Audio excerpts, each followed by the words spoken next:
کن است. مبنای کار آنها تفرقه افکنی است.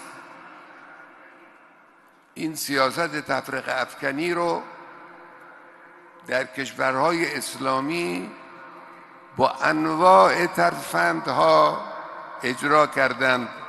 تا امروز هنوز هم دست بردار نیستند و موجب می شوند که دلهای ملتهای اسلامی نسبت به هم مکدر بشود. اما امروز ملتها بیدار شدند.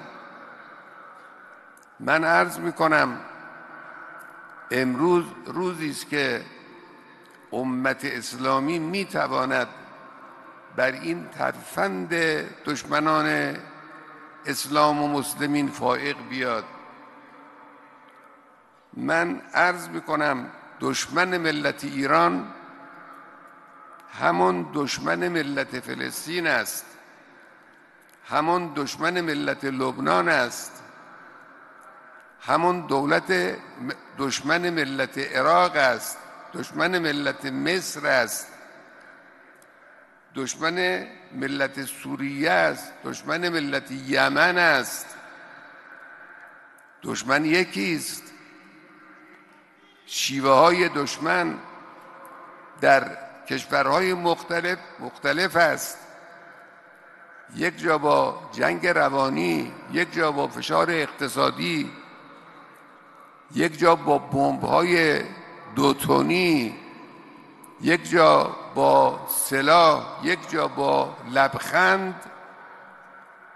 این سیاست رو دارن پیش میبرن دشمنان ما، اما اتاق فرمان یک جاست.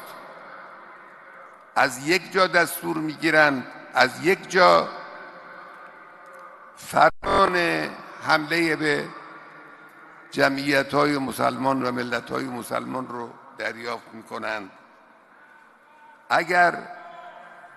اگر این سیاست در یک کشور موفق شد، یعنی موجب سیطره بر یک کشور شد، وقتی خاطرشون از یک کشور آسوده شد به سراغ کشور دیگر می روند. ملت ها نباید بگذارند. هر ملتی اگر می خواهد مبتلای به محاصره